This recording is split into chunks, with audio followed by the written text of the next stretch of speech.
Hello and welcome to the Chop Shop. My name is Dion Tucker. In today's video, we're going to talk about how to use a toilet plunger to make different sounds on the trombone.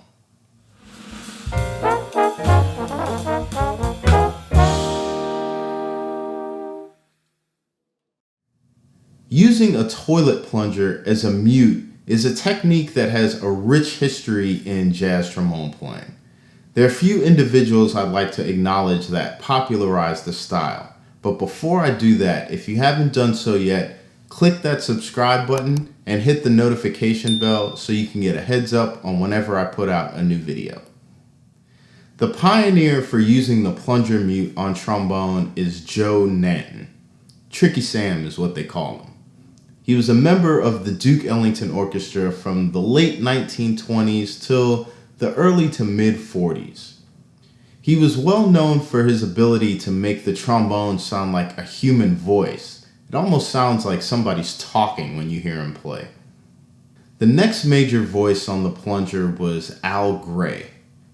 He's well known from his stints with the Count Basie Band starting around 1957 all the way through 1977. And what made Al Gray's playing style unique was that he was able to play the plunger without any mute inside the trombone. I'll demonstrate some of these different sounds a little bit later in the video, but it can be very challenging to play the trombone just open horn with the plunger, and Al was absolutely a master of that. We're fortunate to have a modern day master of the plunger mute by the name of Wyclef Gordon.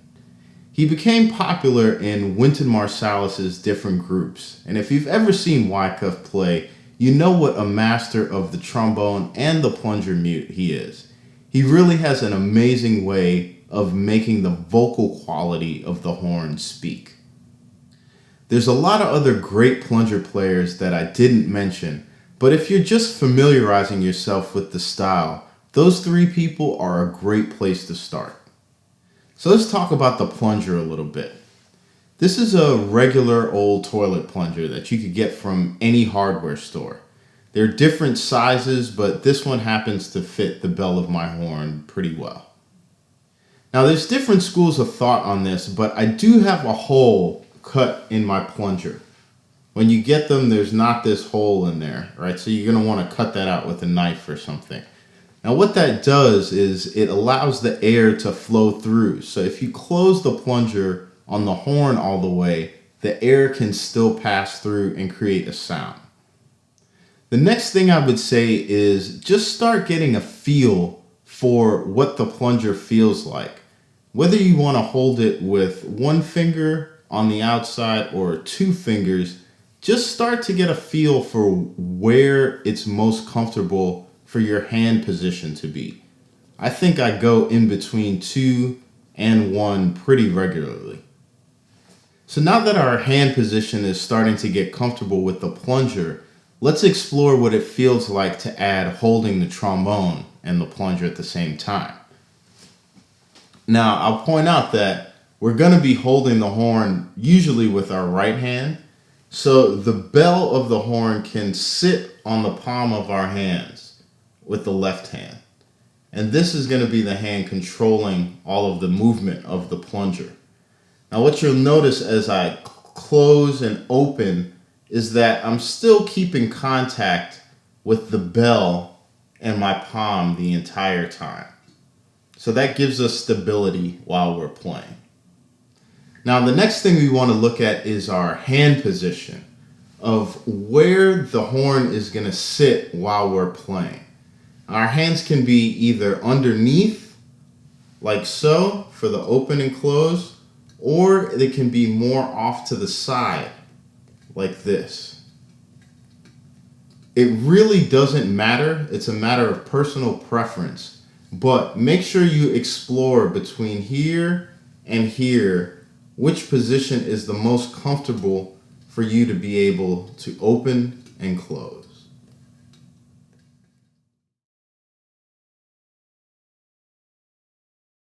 A good first step when you're playing open horn with the plunger is to just find where that break is for the pitch.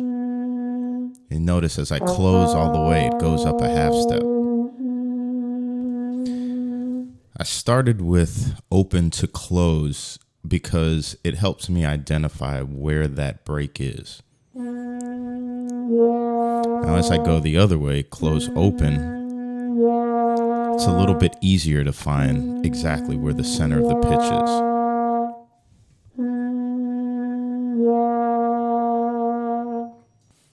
So now we can start moving into making some more vocal kind of sounds with the plunger. So this is ooh-ah.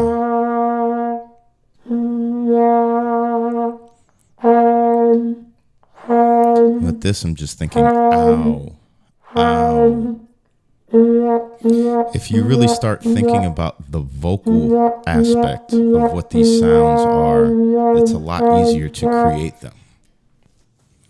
Now, as I close the plunger all the way, it creates almost like a buzz sound. Sounds like a car horn a little bit.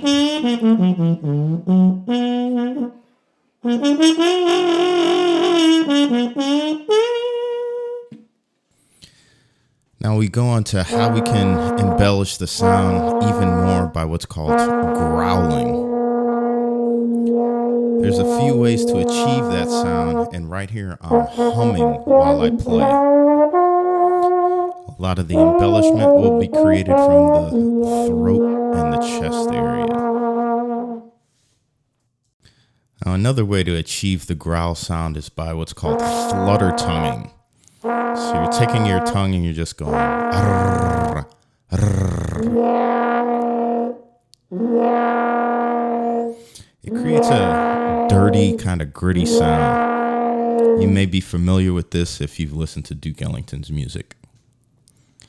And now we're going to introduce the Pixie Mute, which I've taken the stem out because you're able to blow through a little more freely without the stem.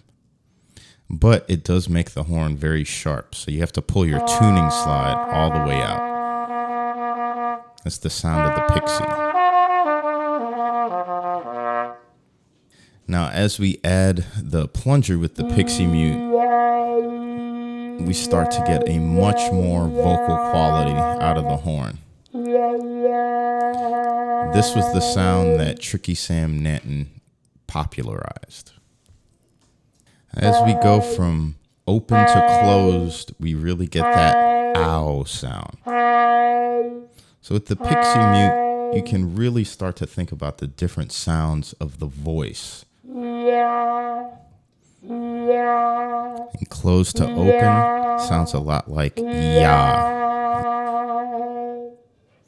So now we'll start to incorporate the tongue and use that to embellish the sound. So this is Flutter Tonguing with the Pixie Mute. Sounds a lot like a person talking again.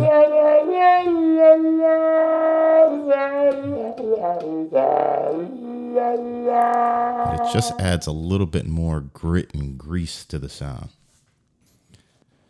Now there's one thing I haven't talked about yet, and that's vibrato.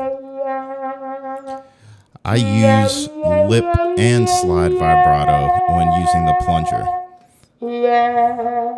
Both create very different sounds, but it really adds more of a personal effect to what you're playing. It can be the very thing that defines your sound. Everyone has a unique vibrato, so develop what works best for you. Now, another technique you can use is a turn or up into the note. It's very difficult to describe technically what I'm doing, so I just think, yep. Sometimes with the plunger, you just have to imitate what you're hearing.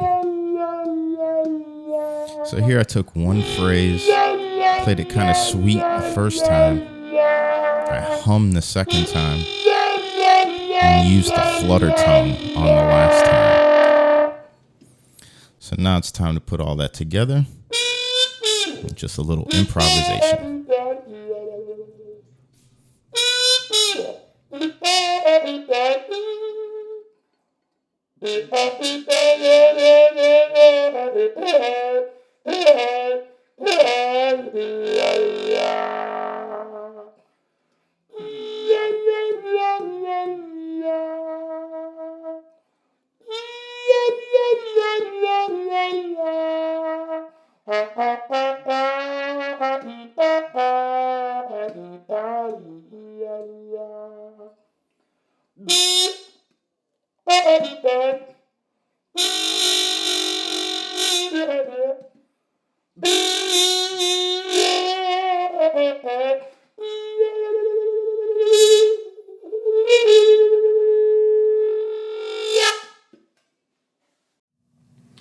There's so many different sounds that can be created with the plunger that you shouldn't limit your creativity to what you've heard.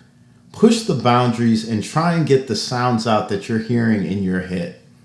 Now, if you have any questions or comments, please feel free to reach out, and I'll see you next time at the Chop Shop.